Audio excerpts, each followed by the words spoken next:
Mall of Asia today because I need to assist some guests. I think today, meron events sa World Trade Center. So, madami din nag-staycation. Nag-stay sa amin today. So, if you have events in World Trade Center, very convenient. Like 5 minutes drive lang from Shore 2. There, finally, nasa Shore 2 na tayo. And nagmamadali ako kasi nasa lobby na sila kanina pa.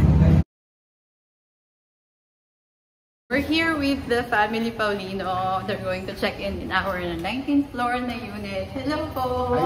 Hi! This is our unit here in Shore 2, Tower 1. On the 19th floor, tapos this is how you will check in. We have smart lock door in all our units. So, you can do self-check-in. Pero in their case, kasi I have to assist them kasi hindi sila nakapag-advance booking. Ngayon lang sila nag-walk-in. Ito na yung inside of our room. And this is 2 beds na room. There. So, I'll show this room to you next time na lang because I want them to enjoy na. Sila mag-check-in. So, they're one of the guests na nag-inquire sa amin this morning. And then, I'm thinking, it's okay lang naman for me to come to assist them. So, there, naka-check-in na sila. Now, I'm going to bring you sa 2nd floor. So, you can also see the amenities of Shore 2. We'll go at the swimming pool. Then, I'll show you the playground. May playground sila dito. The good thing about staying in Shore 2 is if you're going to have visitors coming over, hindi sila ganun ka-strict dito. Swimming pool. Actually, there's a playground over there. So most of our guests usually come here with their kids. Gugustuhan nila to. The Shore 1 playground is also very nice. It's one of my favorite. Staycations would be really great and your kids will really enjoy. Like our guests kanina, they're family. So they're having a weekend staycation. Have a total of 1, 2, 3. This is the 3rd swimming pool. This is a lap pool. That's Tower 3. We're going to Tower 3. We have a unit there na walang guests today, so I can show them to you. Most of our guests, their feedback for Shore 2 is it's not crowded. There's a lot of swimming pools. If you look at now, it's weekend. Pero diba, konti lang yung tao. One of the problems here pala ng mga guests is that parking is really expensive. So, Sir Eric said that you can park in Petron. It's from Macapagal.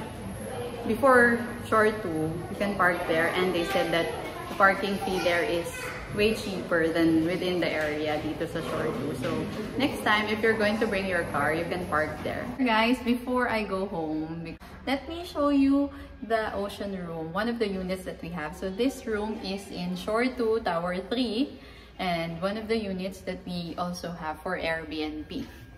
Now when you go, this is the kitchen. There, and just like other units that we have, we provide the basic kitchenwares for you. We have plates, mugs, cups, and we have the rice cooker. Is the bathroom. We have water heater, warm shower. We provide towels for you also. There, hand soap, shampoo, and body wash. And this is the living area. So the theme of this room is ocean.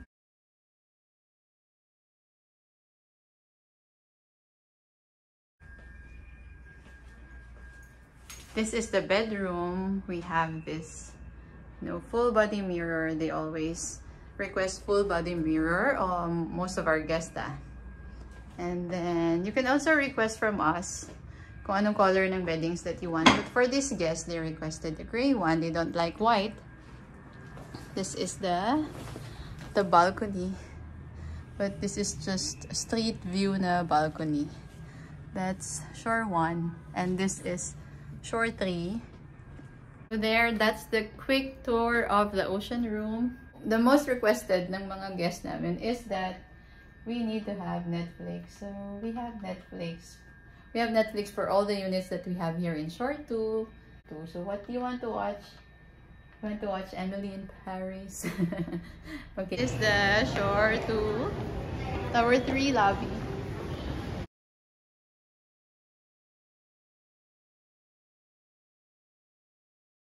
Sa baba ng Shore 2, madami din milk tea shops.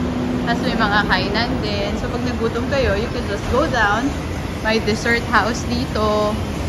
Tapos, there's a lot of Chinese and Japanese restaurant. Pero kung gusto niyo yung mga ganito,